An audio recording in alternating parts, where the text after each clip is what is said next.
Yuk jadi bagian dari dakwah kami. Dukung operasional dakwah dan sosial kami, raih pahala amal jariah yang terus mengalir sampai hari kiamat. Baik, kita mulai. Assalamualaikum warahmatullahi wabarakatuh. Alhamdulillah, tidak henti-hentinya kita selalu memuji dan memuja Allah atas segala nikmat yang Allah limpahkan kepada kita. Termasuk Allah masih memberikan kita umur lagi hari ini yang bisa kita maksimalkan untuk menambah amal-amal soleh yang nanti akan memberatkan timbangan amal kita pada hari kiamat. Semua jenis kebaikan yang Allah mudahkan kita untuk kerjakan, dari sholat, dari sedekah, majelis ilmu seperti ini ataupun yang lainnya, bila kita masih diberikan kesempatan berarti Allah menyayangi kita. Sebagaimana disebutkan dalam sebuah hadis, kalau Allah mencintai seorang hamba, Allah akan menggunakannya. Lalu kemudian para sahabat menanyakan, ya Rasulullah, bagaimana dengan Allah menggunakannya? Kata Nabi SAW, Allah membuat dia melakukan amal saleh yang dengannya Allah menutup hidupnya. Artinya Allah berikan dia kesempatan justru untuk selamat di akhirat nanti dengan beramal saleh. Ini nikmat harusnya kita syukuri, dan kalaupun masih ada pelanggaran-pelanggaran di masa lalu, kesempatan kita bertaubat, membersihkan sehingga tidak kena hukuman yang diancamkan dari perbuatan dosa tersebut. Dan jadi kita panjatkan salam hormat kita kepada Rasulullah sallallahu alaihi wasallam, di mana Allah memerintahkan kita untuk mengucapkan salam hormat tersebut, dan tentu saja kita berharap akan diberikan balasan sesuai yang dijanjikan, karena satu kali salam hormat kepada beliau akan dibalas 10 kali salam dari Allah subhanahu wa ta'ala. Melanjutkan berdabur kita seperti biasa ibu-ibu sekalian di hari Kamis 100 ide praktis mendidik keluarga menjadi saleh, ditulis oleh Abdul Latif bin Hajiz Al-Ghamidi, dan ini ide-ide yang sangat brilian, terdiri dari teori-teori agama dan juga pengalaman-pengalaman pribadi beliau. Dan kita sudah sampai pada pertemuan yang lalu ke 51, ide ke 51 di halaman 56. Masalah bagaimana kita mengajar keluarga kita untuk menghormati hak orang lain, memuliakan orang lain. Jangan karena bukan punya kita, bukan milik kita lalu kita teledor. Misalnya orang rental mobil atau sewa rumah atau apa sajalah ya, barang orang yang kita sedang nikmati, maka harusnya dijaga. Tidak boleh sampai dirusak ya.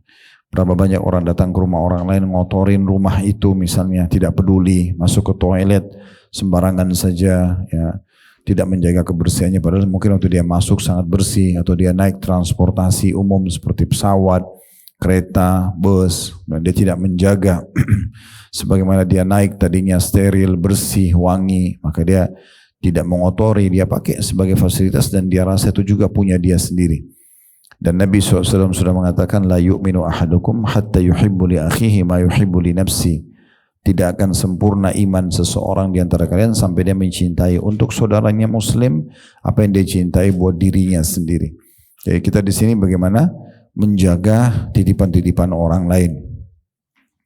Walaupun riwayat yang kita atau diangkat oleh penulis riwayat tentang bagaimana cemburunya Aisyah radhiyallahu anha dengan istri yang lain yang kebetulan mengirim makanan kepada Nabi SAW dan istri yang sedang mendapatkan giliran malamnya. Karena cemburu dia pun menepis ya, bejana ya, atau wadah makanan yang dikirim oleh istri yang lain sehingga pecah dan berantakanlah isi makanan tersebut. Lalu Nabi SAW memungut makanan yang jatuh itu dan menyuruh Aisyah untuk mengganti wadah yang rusak tadi. Dan wadah yang rusak itu diberikan atau ditinggalkan di rumah Aisyah, sementara wadah yang bagus diberikan kepada istri yang telah berbuat baik tadi. Tapi ini dalil sifatnya bukan harus masalah rumah tangga, tapi apa saja. Sebagaimana tadi sudah kami paparkan, hampir semua yang merupakan amanah orang lain kita wajib untuk menjaganya. Ya, kita wajib menjaganya. Ini harus kita latih diri kita terbiasa dengan itu. Saya berapa kali datang ke sebuah tempat pengajian, rumah ya misalnya, atau masjid, di awal kita datang sangat bagus, bersih, rapi, steril. Subhanallah, dalam hitungan menit saja beberapa jemaah ada yang masuk menggunakan kamar mandinya, Kalau kita masuk sudah becek sana sini airnya, sudah berantakan tisunya. Kenapa ini? Gitu. Ini bukan akhlak seorang muslim. Harusnya dia tahu ya. Sebagaimana dia masuk di situ, maka seperti itulah juga dia harus menjaganya. Kalau perlu setetes air pun kita bersihkan menggunakan tisu dan kita buang di tempat sampahnya, itu kan hal yang harus dibiasakan. Berapa banyak orang yang kita masuk ke dalam rumahnya semuanya berantakan, apalagi sebagai posisi orang tua. Akhirnya anak-anak terbiasa dengan itu, dibiasakan dengan taruh gelas sembarangan, piring sembarangan, sendok pas makan dan segala macam lah ya, sehingga akhirnya berserakan semuanya. Mungkin juga buku-buku sekolah anak-anak, tasnya dibiarkan berantakan semuanya. Ini sayang sekali ya. Semoga Allah berikan hidayah. Harusnya kita menjaga semua dan membiasakan diri kita untuk selalu rapi, bersih, karena memang Nabi SAW mengatakan innallaha jamilun yuhibbul jamal. Allah itu indah, rapi, bersih ya, dan menyukai semua itu. Allah pun membuat kita suka, mata kita melihat dengan penataan yang rapi supaya kita selalu begitu ya, dan kita tidak suka dengan berantakan, maka supaya juga kita tidak melakukannya. Misal contoh, dan ini harus kita selalu latih. Memang tidak bisa dia spontanitas ada, tapi kalau dilatih nanti akan menjadi sebuah pola dan kebiasaan gitu ya. Jadi usahakan peka. Kalau perlu perjengkal rumah itu harus selalu kita perhatikan dan seterusnya lah ya. Baik, itu sudah kita bahas pada pertemuan yang lalu. Sekarang kita masuk ke ide 52 dari 100 ide tentunya. Saya bacakan dulu, yaitu mendorong mereka anggota keluarga agar berdoa untuk diri sendiri, diri mereka sendiri dan orang lain, dimulai dengan ibu bapak dan para kerabat, khususnya saat terjadi musibah atau kesusahan. Mengingatkan mereka tentang pentingnya berdoa untuk Islam dan kaum muslimin di belahan bumi agar hal ini menjadi kebiasaan dan tabiat mereka. Jadi di sini kita bahas tentang masalah doa, gitu ya. Doa ini, ibu-ibu sekalian, adalah saya melihat pribadi ini adalah sebuah bonus, perangkat yang sangat luar biasa yang Allah siapkan buat kita maksimalkan. Sayang sekali kalau kita tidak sering-sering berdoa. Selama masih ada prinsip di benak ibu dan kaum muslimin sekalian yang mengikuti acara kita pun bukan cuma offline tapi online-nya juga misalnya. Selama di benak kita masih ada pemikiran yang menganggap bahwasanya saya berdoa nanti kalau genting, nanti kalau sakit parah nggak sembuh, nanti kalau sudah terlilit utang, permasalahannya sudah sangat memusingkan, menyusahkan, menyempitkan dada, baru kemudian mau berdoa sama Allah, baru sholat malam, baru bersedekah, baru umroh dan haji misalnya, keliru. Harusnya kita menyadari doa itu adalah sebuah perangkat yang sangat luar biasa, karena semua kebaikan di depan mata kita, kita bisa meraih pahalanya dengan doa. Saya pernah kasih contoh kalau masih ingat ya, saya ulangi lagi. Ibu daripada melewatin sebuah masjid, bagus sekali masjidnya, mungkin jemaahnya banyak, ya mungkin kalau mau yang paling bagus Masjid Haram Mekah aja deh, ya Masjid Haram Mekah. Berapa juta orang yang tawaf, yang sa'i, yang sholat, yang baca Quran, yang berdoa. Apakah cukup kita hanya mengatakan bagus ya masjidnya, oh rame ya, padat ya, atau misalnya Raja Saudi panen pahala berapa banyak nih? Nah, itu pertanyaan umum sekali. Tapi yang perlu kita kembalikan ke diri kita, apa yang saya bisa dapatkan sebagai bentuk pahala dari apa yang orang lain sudah kerjakan. Kita untuk menjadi Raja Saudi, udah nggak mungkin. Kerajaan Saudi pun sekarang yang berkuasa, mereka tidak mau terima sumbangan Bapak Ibu untuk Masjid Haram. Biar Anda bawa 100 miliar, mereka nggak terima. Karena mereka mau raih pahalanya sendiri. Gitu. Selama mereka masih mampu, mereka nggak minta bantuan. Dan saya sudah pernah jelaskan, clock tower itu, menara yang jam besar itu memang di situ tulisannya ada wakaf Raja Abdul Aziz.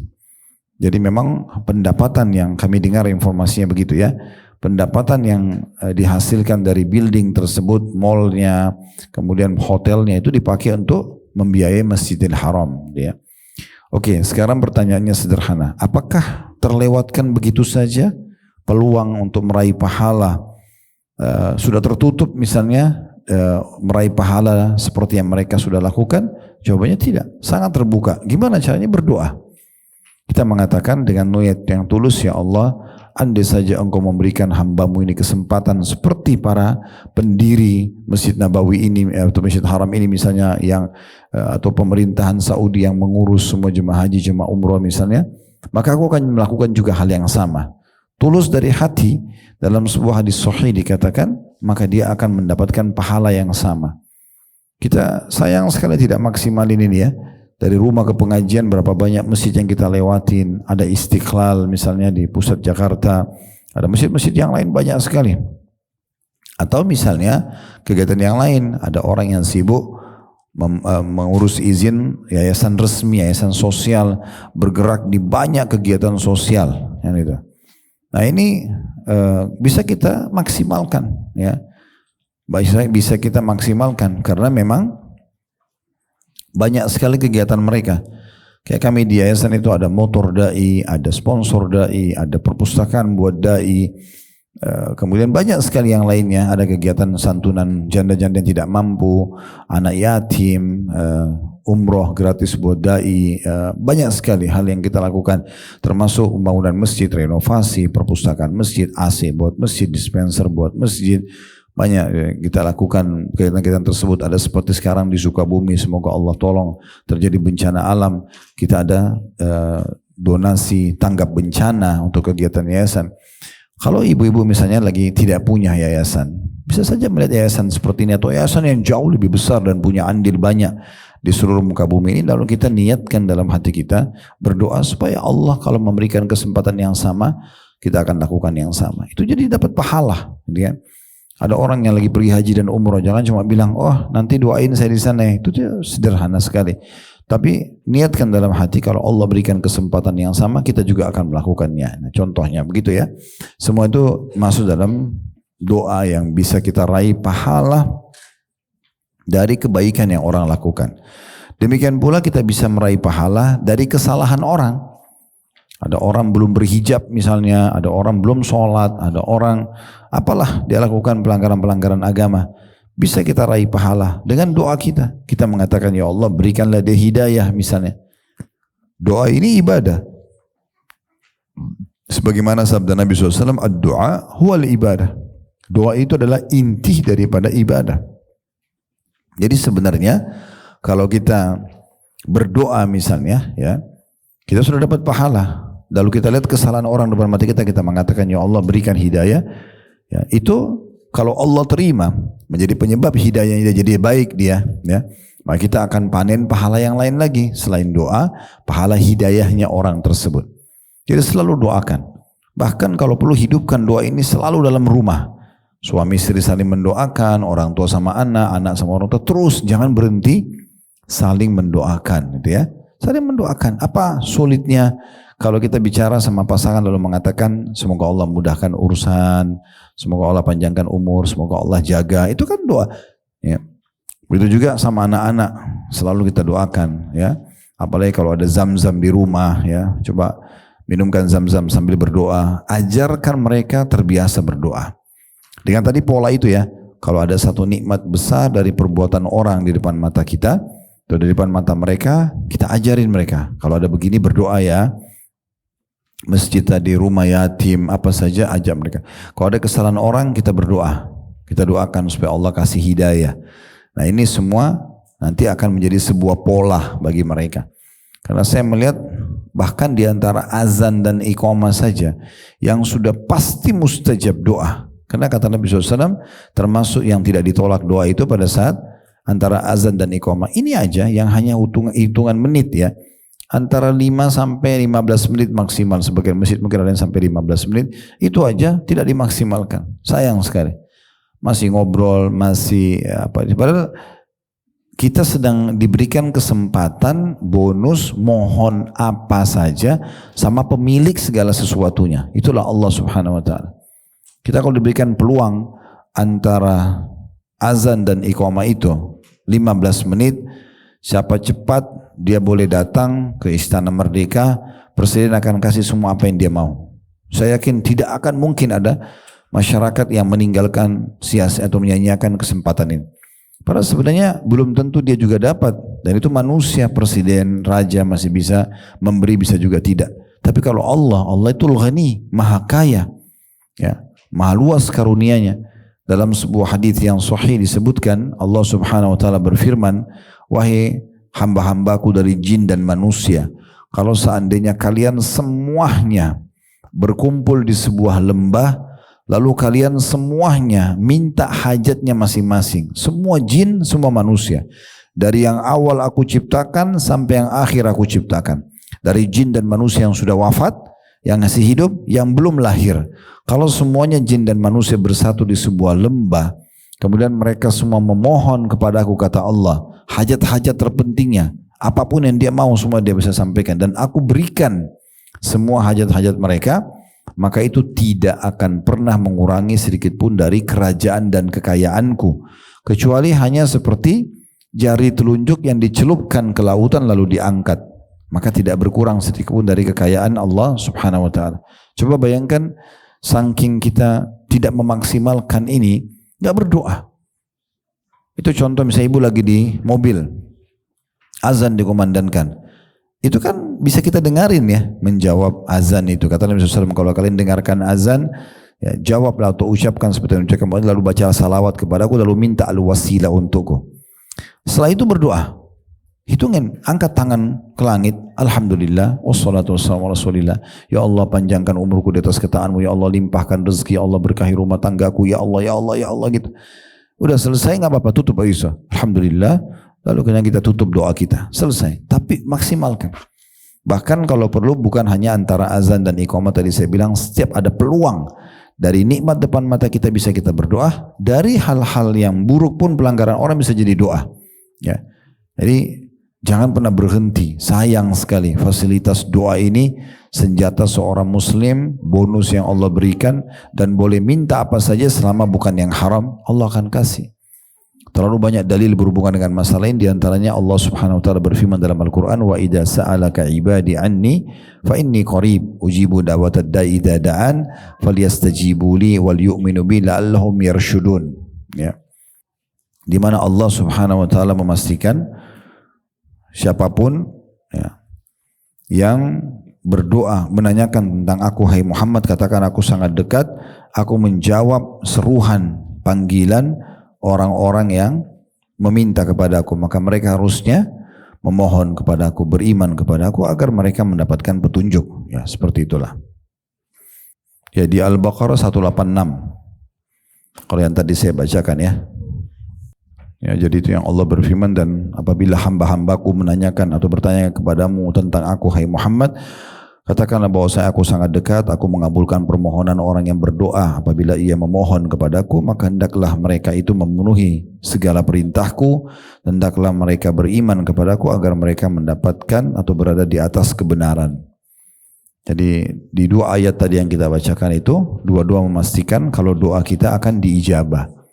Dan dalam hadis yang sahih kata Nabi SAW, tidak ada seorang muslim yang berdoa di muka bumi kecuali Allah ijabah hanya melalui salah satu dari 3 tahapan, bisa diberikan langsung di saat itu, atau dihilangkan musibah yang setara dengan doanya, atau akan disimpankan yang dia panen dalam bentuk pahala pada hari kiamat nanti. Jadi mungkin yang kita mau sentuh di sini adalah membiasakan doa itu, menganggap itu adalah sesuatu yang sangat penting dan kita butuh, ya. Dan kata Nabi SAW, mintalah segala sesuatunya pada Tuhan kalian, ya, karena memang Allah itu zat yang maha kaya. Dalam riwayat lain, mohonlah kepada Tuhan kalian walaupun tali sendal kalian. Mohonlah kepada Allah segala satunya termasuk tali sendal kalian. Sampai Umar bin Khattab radhiyallahu anhu itu menggunakan dan memaksimalkan doa. Dia manja sama Allah, sendalnya pernah putus talinya, lalu dia mengatakan, ya Allah gantikanlah tali sendalku, gitu ya. Jadi kita mohon, makanya jangan cuma saat genting saja baru mengenal Allah. Ingat sabda Nabi SAW, kenalilah Tuhan kalian pada saat kalian sedang lapang, justru lagi sehat, lagi nggak ada masalah, sering berdoa, dia akan mengenali kalian di saat kalian sedang sempit, gitu ya. Yang penting penuhi syarat-syarat doa. Ya, yang pertama itu ikhlas, karena Allah Subhanahu Wa Taala. Karena kata Nabi SAW, Allah tidak akan menerima amal kecuali yang ikhlas karenanya, ya, bukan riya, bukan karena pamer atau mau dilihat oleh orang lain.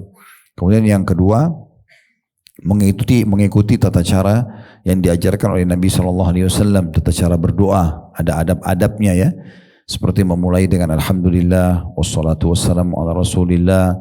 Kemudian kita mulai masuk kepada doa-doa kita dengan santun dan sopan, kita sampaikan kepada Allah. Itu berarti mengikuti sunnah Nabi SAW. Kemudian yang ketiga, dia tidak tergesa-gesa, pelan-pelan dalam mengucapkan doa itu, dan tidak tergesa-gesa dalam memberhentikan doanya selama dia belum lihat ijabahnya.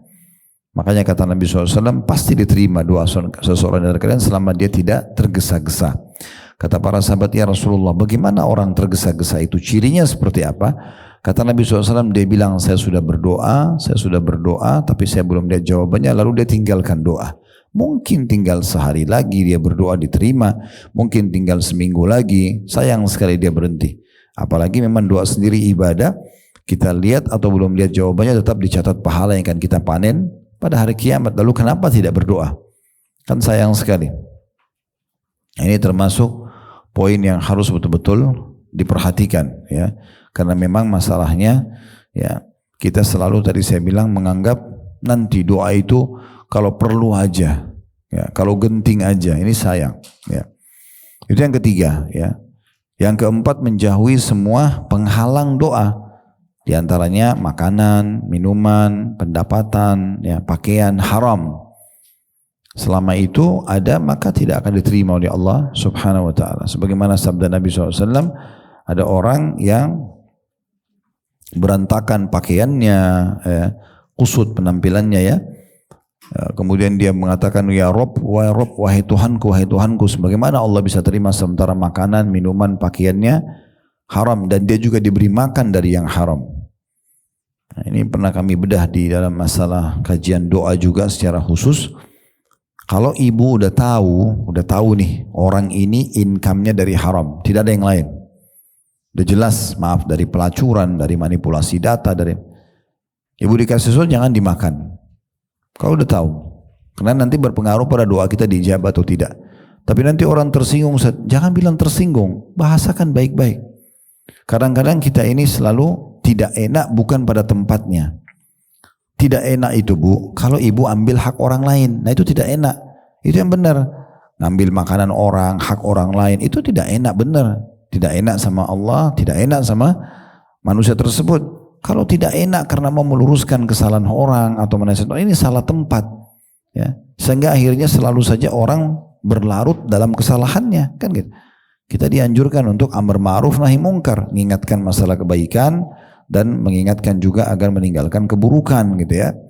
Jadi nggak usah merasa nggak enak.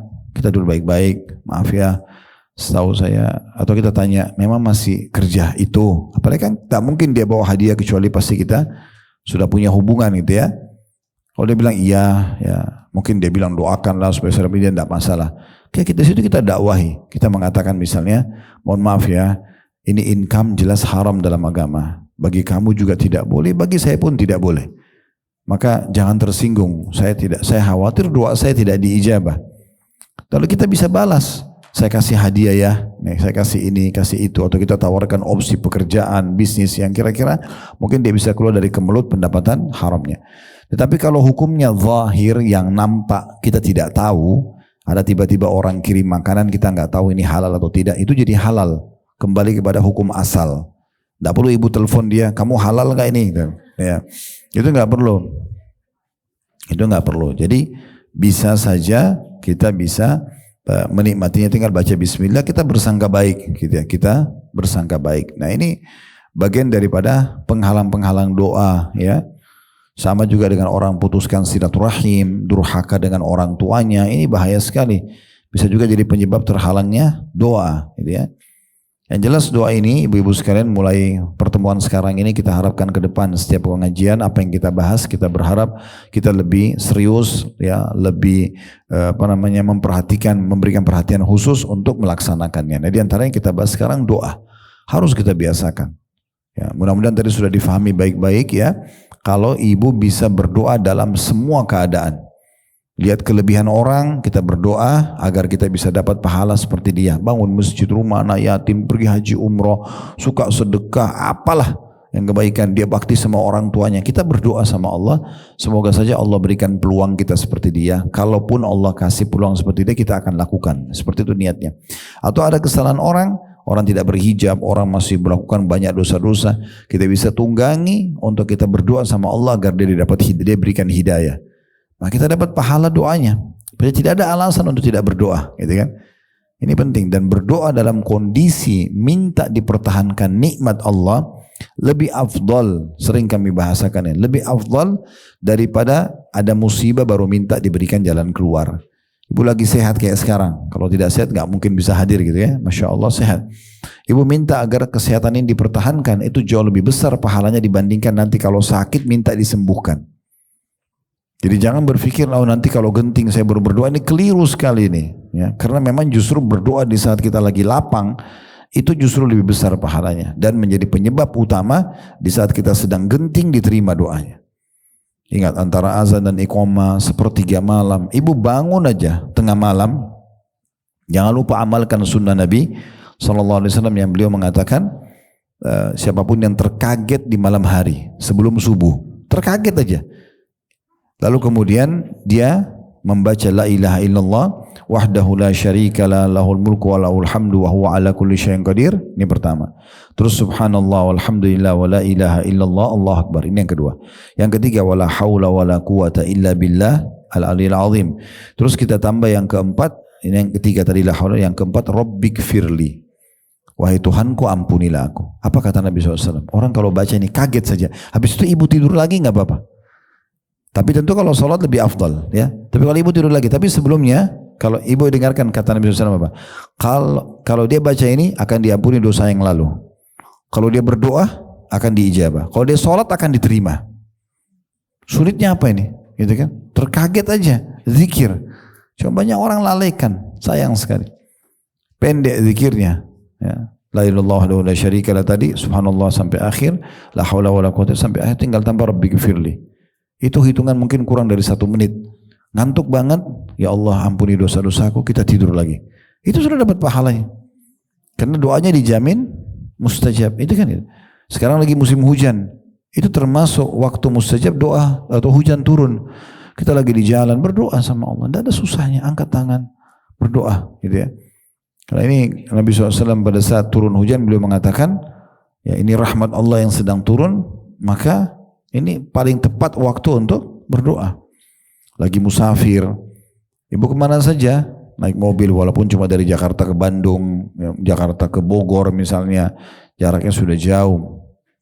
Berdoa, apalagi kalau sudah safar jauh, perjalanan jauh, luangin waktu, lagi perjalanan umroh, haji, lagi kemana lah, ke perjalanan ke Eropa, kemana, gunakan maksimal untuk berdoa. Dan selama kita musafir diterima doanya. Di hari-hari puasa, Senin, Kamis, Ayyamul Bid, selain Ramadan, ke Ramadan sudah jelas wajib. Maka itu juga waktu-waktu mustajab doa, ya. Posisi punya orang tua yang hidup, kalau ayah dan ibu masih hidup, minta agar mereka selalu mendoakan, ayah ibu tolong doain saya, selalu minta didoakan. Mereka sudah meninggal, pernah kami jelaskan, pengganti ayah adalah saudaranya ayah, paman dari ayah. Bahasa Arabnya am, ya. Jadi saya sarankan, ini saran saya saja, bukan menghapus bahasa Indonesia. Jangan lagi dipotong-potong ceramah ini ya. Jadi kita cuma membiasakan menggunakan beberapa kosakata bahasa Arab untuk kita internal. Ya.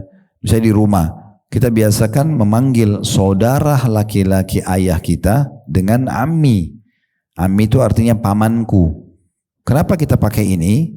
Karena ada perbedaan dalam bahasa Arab dengan paman dari ibu. Bahasa Arabnya paman dari ibu itu khal, beda. Kalau kita panggil pamanku dari ibu, pamanku kita bilang khali, ya. Ini beda hukum ya, karena dua-duanya kita di Indonesia kan panggil paman, panggil om gitu ya. Tapi yang menggantikan posisi ayah kalau meninggal paman dari ayah. Makanya Ali bin Abi Thalib radhiyallahu anhu itu pada saat dia ketemu sama Abbas pamannya, ya, yang masih hidup, dia duduk dekat kakinya lalu dia memohon-mohon. Dia memohon-mohon, paman maafkan aku, paman doakan aku. Karena Abbas pengganti ayahnya Abu Thalib, gitu ya. Jadi kita pakai kalau dari saudaranya ayah itu ammi ya, am bahasa Arabnya. Kalau tante dari ayah bahasanya bahasa Arabnya ammatun. Kalau kita mau bilang tanteku ammati. Misalnya ibu punya paman namanya Ahmad dari ayah, panggil ammi Ahmad misalnya. Itu dibiasakan. Atau kalau tidak, minimal kita terapkan dari anak kita ke saudaranya ayahnya. Ya, berarti ipar ibu ya. Saudaranya ayah suruh panggil ammi. Misalnya saudara suami ibu namanya Ahmad, saudaranya namanya Yusuf. Kita biasakan anak-anak panggil ammi Yusuf misalnya. Karena memang si Yusuf ini nanti akan jadi penggantinya si Ahmad. Kalau Ahmad meninggal, dia jadi wali pernikahan, dia jadi pengganti ayah. Sebagaimana kita bakti sama ayah di saat hidupnya, nah itu gantinya paman. Nah kalau ibu, tadi saya bilang saudaranya ibu bahasa Arabnya khal, beda istilah. Kita kan semua sama, paman, om ini sama semua. Di dalam bahasa Arab beda. Khal itu kalau saudara laki-lakinya ibu. Ya, kalau kita mau bilang pamanku dari ibu, khali. Misalnya contoh saja nama saudara ibu kita Musa misalnya. Kita bilang khali Musa. Gitu ya.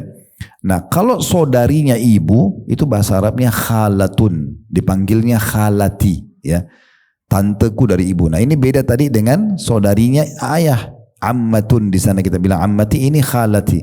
Kata Nabi SAW, al khalatu bimanzilatil tante dari ibu itu adalah penggantinya ibu. Jadi kalau ibu sudah meninggal, yang kita prioritaskan adalah saudarinya ibu di posisi tante. Itu kan bab bakti. Itu contoh-contohnya. Jadi bagaimana kita membiasakan juga ini sehingga kita mendoakan mereka, kita bakti sama mereka, itu sangat baik. Jadi ibu-ibu di sini yang orang tua yang sudah meninggal, coba cek masih ada saudaranya ibu dan ayah enggak? Itu pengganti mereka itu, ya. Kita berbakti kepada mereka itu sangat baik, ya. Saya kemarin ibu saya sudah meninggal lama tahun 79, saya masih 4 tahun. Tapi saya coba telusurin, ternyata beliau punya saudari-saudari ya di Jawa Timur. Saya telusuri sampai saya sudah sempat berbuat, cobalah memaksimalkan menggantikan sebagai ibu. Sekarang tersisa 1 orang saja, 3 orang meninggal, tapi saya sudah sempat dapat gitu ya, temuin mereka. Tapi tersisa satu ini betul-betul kita harus kejar gitu. Minimal telepon, tanya kabarnya, butuh apa, kirimkan sesuatu. Pengganti ibu kita karena mungkin kita beda kota, beda negara ya. Apalagi sekarang kita kalau mau melakukan ini gampang sekali ya. Biar dia tinggal di Amerika, kita bisa online connect ke satu restoran di websitenya, pesan makanan terbaik, kirim ke rumahnya dia. Bisa banget ya. Ya, sebagaimana saya pernah kasih ide ini kalau Ramadan, gampang sekali meraih buka puasa orang walaupun beda negara. Tinggal transfer ke restoran sana, kirim ke rumah ini misalnya. Itu bisa. Ya, saya pernah lakukan itu pas puasa Ashura, Tasua dan Ashura. Saya cek teman-teman saya di kota Madinah, gitu kan. Oh ternyata mereka lagi ada di kota Madinah, lagi nggak keluar. Saya tanya, antum puasa Tasua dan Ashura? Mereka bilang iya. Teman-teman saya sekarang yang jadi dosen di kampus kami.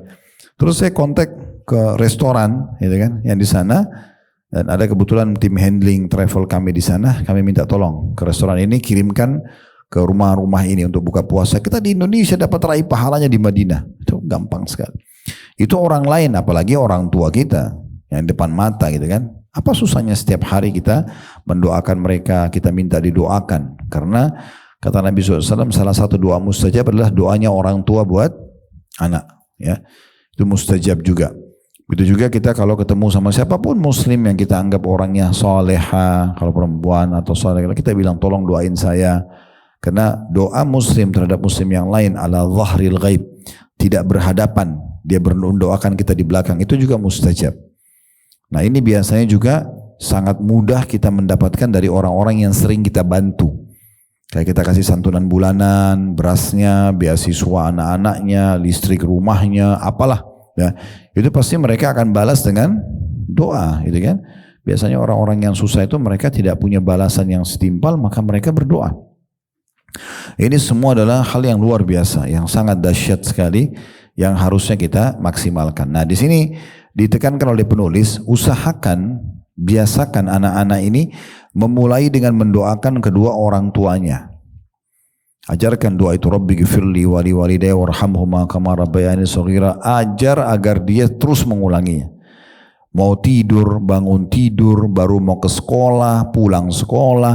Bahkan kalau perlu setiap ketemu kita anak-anak salaman, doain ibu dulu ya. Nah, susahnya apa?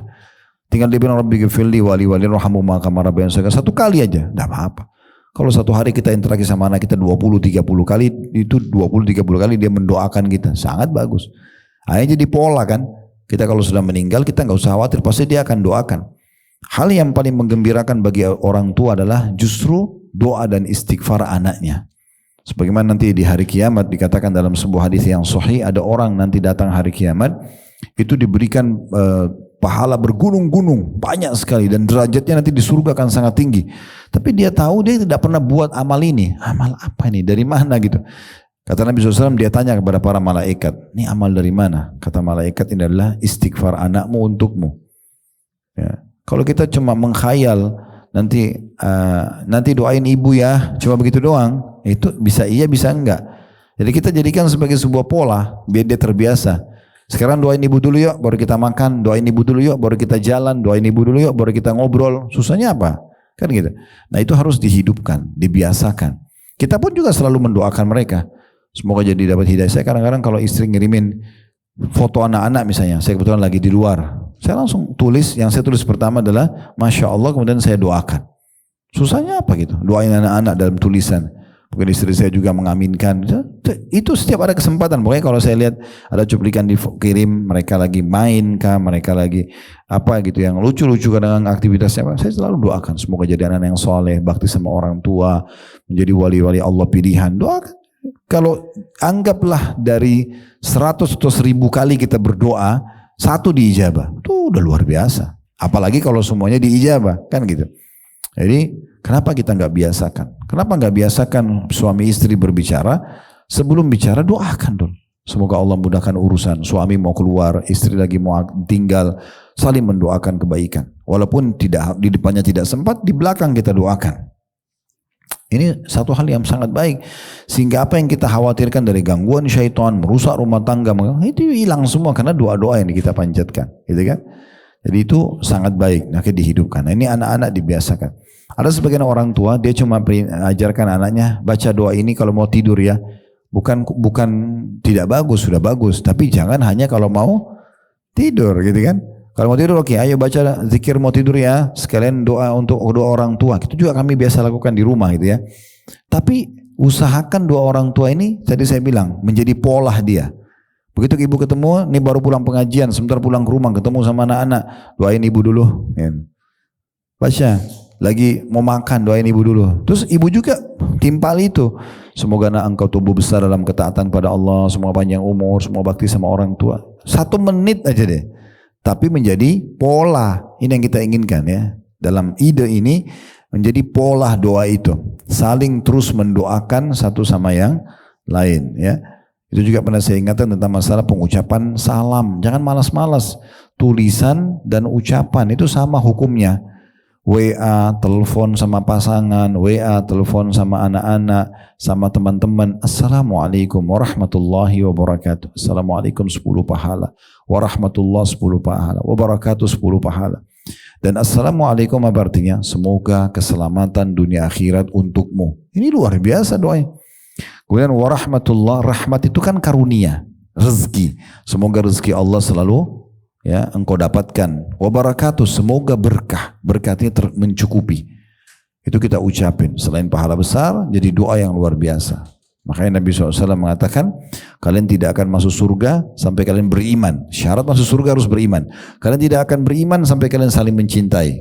Suami istri, orang tua sama anak, kemudian kerabat sama kerabat, lalu kemudian umumnya kaum muslimin. Lalu kata Nabi, mau nggak saya tunjukkan satu kata kunci agar kalian saling mencintai? Afsyus salam bainakum. Sebarkan salam di antara kalian.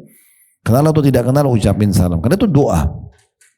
Dan ada juga hadis yang sangat dahsyat yang kata Nabi SAW, tidak ada seseorang muslim mendoakan orang lain kecuali di atas kepalanya ada malaikat mengatakan walaka mithluhu walaka mithlu. Kau akan dapat yang sama, kau akan dapat yang sama. Saya kadang-kadang bilang, kalau ibu lihat misalnya ada orang sudah kaya raya, ibu bilang, semoga Allah berkahi. Mungkin ibu bilang, untuk apa doain orang sudah kaya? Sebenarnya ibu sedang doakan diri sendiri. Karena begitu kita bilang, ya Allah berkahi, lapangkan rezekinya dia. Malaikat bilang, kau akan dapat yang sama. Kau akan dapat yang sama. Doa malaikat mustajab. Tapi kalau ibu balik, ibu hasad, itu kan sudah kaya. Mudah-mudahan bangkrut lah. Ini malaikat bilang, kau juga sama loh. Kan gitu. Lalu untuk apa doain orang keburukan? Kan gitu. Doakan kebaikan, itu kembali ke kita. Saya sudah bilang tadi, walaupun keburukan orang bisa jadi ajang pahala buat kita. Semoga Allah berikan dia hidayah misalnya, semoga Allah luruskan pemahamannya, semoga Allah buat dia menyadari untuk bayar utangnya, kan itu lebih baik. Kan itu poin penting juga yang harus kita hidupkan. Itu juga dikatakan di sini, selain mendorong mereka agar berdoa untuk diri mereka sendiri, selalu berdoa agar mereka mendoakan dirinya. Ya Allah jadikan aku anak soleh atau soleha. Selalu, dan kita pandu dulu ya. Awalnya kita pandu susunan kata. Kalau ibu belum terbiasa, jadi doa itu ada keberkahan bu ya. Ibu kalau biasa berdoa, itu nanti Allah mudahkan dari lisan kita kalimat-kalimat yang kita tidak pernah fikir sebelumnya. Tapi kalau kita malas berdoa, itu susah juga kita rangkai kata-katanya. Kata-kata itu sering keluar, ya itu kalau kita rutin berdoa. Ya, kadang-kadang waktu kalau perjalanan umroh atau haji, saya di beberapa titik pandu jemaah berdoa, kayak lagi di Arafah misalnya, lagi di tenda di Mina. Ada yang datang ke saya, Ustaz, doa-doa ini kami nggak pernah berpikir sebelumnya. Saya bilang, karena Bapak belum membiasakannya. Kalau Bapak biasakan berdoa, Allah kasih keberkahan. Nanti terlintas kita mau berdoa apa yang kita tidak pernah berpikir sebelumnya. Jadi harus dibiasakan.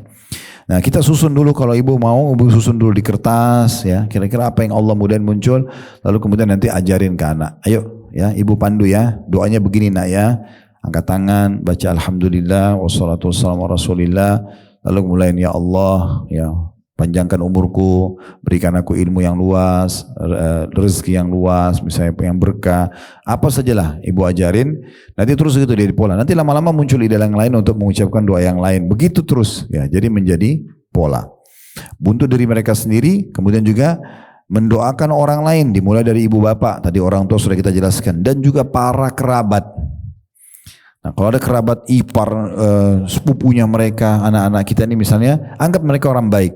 Kita suruh doakan supaya mereka makin mendapatkan hidayah. Tapi kalau mereka jahat, kita ajarin anak-anak bukan membenci mereka, tapi justru mendoakan dapat hidayah. Maaf, saya bukan singgung siapapun karena saya tidak tahu status ibu-ibu sekalian.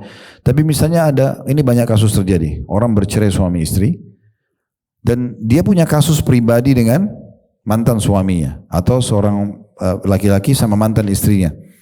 Dia bawa kebencian permasalahan mereka kepada anak-anak. Yang ditanamkan pada anak apa? Benci untuk kepada ayahnya atau kepada ibunya. Ini gak boleh dalam Islam. Masalah kita pribadi. Justru kita tetap harus suruh anak itu bakti sama ibunya atau bakti sama ayahnya. Kalau hak asuh anak di tangan kita gitu ya.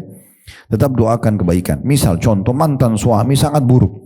Kita bilang, nak doain ya ayahmu supaya dapat hidayah. Gitu, jadi jangan kebencian yang kita tanamkan.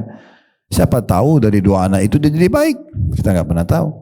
Doakan ibumu ya nak supaya begini dan begitu misalnya. Ya, jadi itu satu pendidikan yang sangat baik. Kemudian dikatakan juga khususnya saat terjadi musibah atau kesusahan. Nah itu mengingatkan mereka tentang pentingnya berdoa. Jadi kalau sedang ada nikmat berdoa, sedang ada ujian berdoa. Dan juga jangan lupa mendoakan umat Islam dan kaum muslimin di belahan bumi agar hal itu menjadi kebiasaan dan tabiat mereka. Jadi ada sebuah hadis yang luar biasa ya. Jadi kalau saya pernah sampaikan, sebenarnya saya ingatkan lagi. Kalau saya tanya ibu-ibu, mau nggak dapat pahala miliaran dalam hitungan menit? Pahala miliaran. Mau tentunya, atau tidak mau? Oh mau, ya.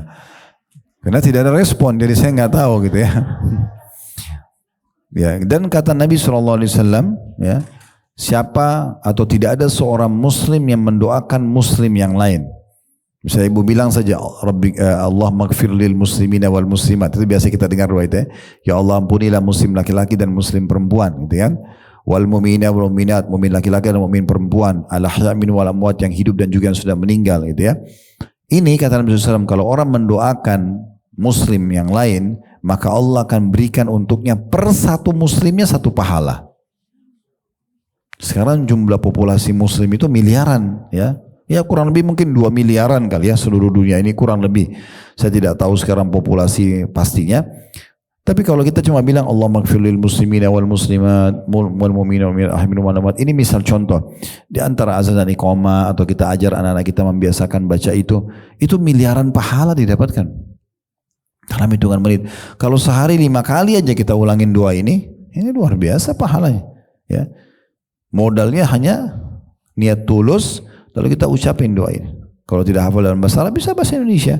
Ya Allah ampunilah seluruh muslim dan muslimah, mukmin dan mukminah yang hidup dan juga yang sudah meninggal misalnya. Nah ini semua hal yang sangat penting untuk kita biasakan ya. Apalagi sekarang kasus Gaza sedang terjadi ya. Masalah di sana, doakan, jangan kita anggap remeh seakan-akan itu kan bukan terjadi di saya. Enggak, keliru. Enggak ada urusannya bilang terjadi di saya atau tidak terjadi di saya gitu ya. Ini poin juga yang harus kita garis bawahi baik-baik ya. Baik, kita akan masuk sekarang ke poin nomor 53 atau ide ke-53. Tadi itu 52 tentang masalah doa ya. Dan bagaimana kita harus memaksimalkan doa. Sebenarnya doa itu manja Bu ya. Manja kepada Allah. Karena merengek minta terus ya kepada Allah. Ide ke-53 adalah membagi tugas rumah di antara mereka, menentukan tanggung jawab di antara mereka, membiasakan mereka ikut berperan serta di dalamnya. Ya, misalnya mereka merapikan barang mereka sendiri, ya, menata kamar mereka sendiri, ya, mainannya gitu ya. Berpartisipasi dalam menunaikan urusannya. Siapa yang belum mampu membantu orang lain, maka paling tidak dia melakukan untuk dirinya sendiri. Merapikan dan membersihkan agar tidak menjadi beban bagi orang lain dan bergantung kepadanya. Dinukil dari riwayat Al-Aswad, dia berkata rahimahullah, ini seorang tabi'in, sa'altu Aisyah radhiyallahu anha, ma kana yasna'u an-nabiy sallallahu alaihi wasallam fi ahli. Qalat kana yakunu fi mihnati ahli, fa idza hadaratis salatu kharaja ila as-salat.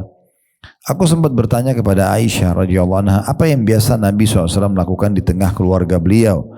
Maka Aisyah menjawab, beliau membantu pekerjaan keluarga beliau, lalu ya bila waktu sholat tiba, beliau keluar menuju sholat berjamaah di masjid. Dari riwayat ini kita bisa lihat bagaimana Nabi SAW menyelesaikan urusan beliau, ya, dan juga menyelesaikan urusan keluarganya, apa yang dia mampu bisa bantu, ya. Tapi dimulai dari urusan sendiri.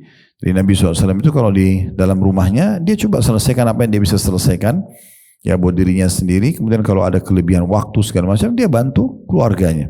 Kalau tiba waktu sholat, dia keluar sholat. Di sini sebelum kita baca dalil selanjutnya, kita bisa lihat di poin 53 ini adalah bagaimana melahirkan rasa tanggung jawab dalam diri anak-anak. Tidak apa-apa ditungguin dulu, ya. Mau disuruh sikat gigi, misalnya biasanya sikat gigi, diajarin cara pegang sikat giginya, diajarin cara mengeluarkan odol supaya jangan membazir. Ya, kadang-kadang karena mereka tidak diajarin, cuma dikasih ini odol sama sikat gigi, bulanan kita belikan lalu dikasih, habislah odol itu dipencet-pencet, dibuang, membazir gitu kan. Mungkin ibu sedang Allah bukakan rezeki banyak bisa beli lagi, tapi bukan itu. Bukan masalahnya bisa beli atau tidak, tapi pendidikan apa yang ibu tanamkan pada anak itu. Kalau ibu biasakan begitu, berarti bagi dia nggak apa-apa buang-buang odol, nggak bisa. Mubazir itu nggak boleh, dosa gitu ya. Sebagaimana Allah mengatakan innal mubadzirina kanu ikhwana syayatin wa kana syaitanu rabbihi kafura. Orang-orang yang mubadzir adalah saudaranya syaitan, dan syaitan itu kufur kepada Tuhannya, gitu kan. Setelah itu dia sikat gigi, diajarin caranya, dan bukan sekali dua kali, jangan jenuh, terus ajarkan sampai mereka menjadikan sebagai sebuah pola, kebiasaan. Kita sebutkan juga pentingnya menjaga dan merawat tubuh yang Allah amanahkan. Ya, pentingnya orang menjaga giginya misalnya, itu dibiasakan. Nanti habis itu dia taruh sikat gigi dan odolnya di tempatnya yang pas gitu ya, dengan tidak semberawut sana sini, bersih. Kamar mandi itu dibiasakan memang selalu kering. Area basah, tempat shower iya, tapi yang lainnya jangan dibiasakan ya. Saya lihat ini seperti satu pola yang dianggap remeh gitu ya, sayang sekali. Saya berapa kali bersama dengan jemaah, Masya Allah, orangnya mampu-mampu secara finansial. Tapi kadang-kadang kalau saya ke kamar, saya kunjungin kalau ada yang sakit, atau misalnya saya lagi membawakan sesuatu, ya kita biasa kadang-kadang membagikan zam-zam, atau misalnya saya lagi bawa sebuah hadiah, mungkin dari travel yang kita kasih. Mampir ke kamar mandi, luar biasa berantakannya. Saya tidak tahu kenapa gitu, berserakan air sana sini, tisu sana sini. Padahal itu sesuatu yang sederhana gitu ya. Kenapa saya tidak bisa pikir, kenapa harus air berserakan di sana sini di area dekat wastafel di lantainya? Apa sebabnya gitu? Kayak orang yang teledor sekali. Padahal sebenarnya sederhana, pakai air secukupnya. Saya kalau wudhu nggak pernah basah tuh di sekitarnya wastafel gitu kan. Bisa, kalaupun ada netes berapa tetes, ambil tisu dikeringin. Kita masuk kering, kita keluar kering. Jadi selalu steril begitu kan. Itu kan sangat bagus. Tapi tidak dijadikan sebagai kebiasaan. Itu ke bawah karena orang tuanya tidak didik, ke bawah sampai dia sudah tua juga ke bawah. Anaknya juga di bawah. Ini sampai kapan 7 turunan seperti ini? Sayang banget itu. Ya. Padahal bagus sekali kalau kita steril. Saya masuk juga Masya Allah di beberapa tempat jemaah tidak seperti itu. Malah sangat bagus, rapi. Ini kan kebiasaan saja, pola. Jadi kita membiasakan anak-anak, sayang sekali, peduli dengan barang-barang mereka. Buku pelajarannya ditata di rak dengan benar, pulpennya, penghapusnya, apalah nggak boleh hilang. Kita harus pandu dia, tasnya nggak boleh putus sembarangan. Kalau pergi sekolah jangan sampai ketinggalan sepatunya atau apa gitu ya, karena biasa pulang udah nggak ada. Orang tuanya nggak peduli, karena pikir gampang. Mana pulpennya hilang, ya udah dibeliin lagi. Kini beli lagi itu gampang, tapi pendidikan apa yang ibu kasih? Gak apa-apa buang, gitu kan? Nanti si ibu berikan lagi, itu salah. Bukan itu yang kita inginkan, bukan uangnya, ya. Tapi bagaimana mendidik dia. Hanya kebiasaan teror sampai besar nggak jaga barangnya, sayang sekali, ya. Dan ini bisa kita tarik dalam segala hal, termasuk penampilan. Dalam menjaga penampilannya harus dibiasakan rapi, bersih, membiasakan diri untuk menjaga, ya. Itu dari kecil sehingga menjadi pola sampai nanti besar dan akhirnya itu turun temurun sampai ke keturunan gitu ya. Itu penting sekali. Dan ini saya berharap juga ibu-ibu berbesar hati ya. Kalau ibu misalnya kurang rapi begitu, suaminya rapi, ibu ikut. Ya, siapa yang terbaik di antara kita pasangan suami istri yang baik itu di atas gitu ya. Yang di bawah ini harus upgrade. Jangan dia paksa pasangannya downgrade. Ya, ya udah saya begini terima aja, kalau enggak. Loh kok lucu ini gitu. Kan aneh ya. Saya kalau di rumah itu sudah tahu mereka, istri pun tahu, anak-anak tahu.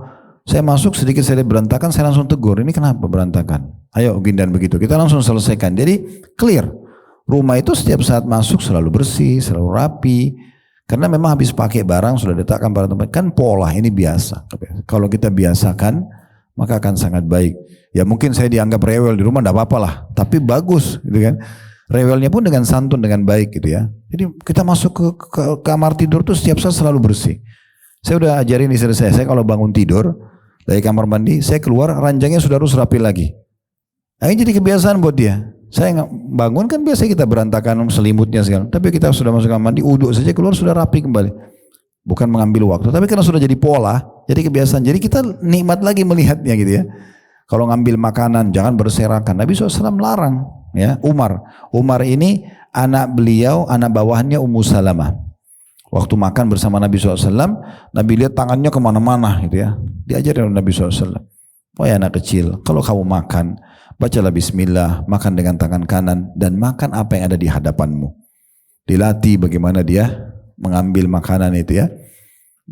Walaupun anak kecil, misalnya kadang-kadang dia lagi makan roti berserakan coklatnya, dia sampaikan, nah makannya begini ya, ibunya praktekin, makan gigitan sedikit, atau kita potongin yang kecil sesuai dengan porsi dia supaya tidak belepotan. Jangan dianggap oh ini masih kecil nggak apa-apa. Ayah coklat di tangannya pegang dinding segala macam itu.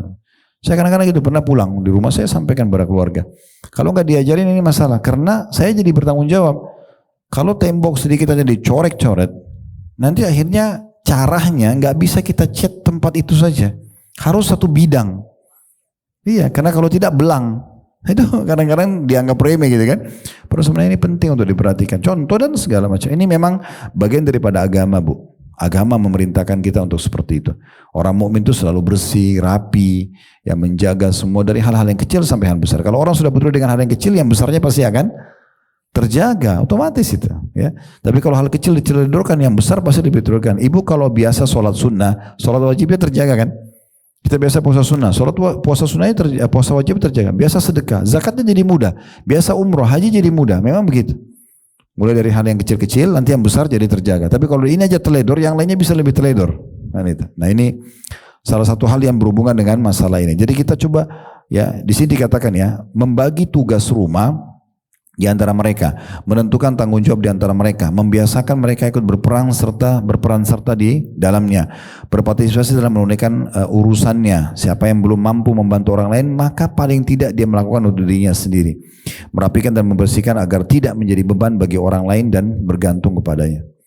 Saya dulu tahun 89, waktu itu masih SMP kelas 3, sempat paman dan ayah kami di Makassar mengirim kami ke Kairo. Jadi saya waktu kelas 3 SMP itu sudah di Kairo gitu kan, sekolah di sana. Saya kebetulan numpang di rumah paman.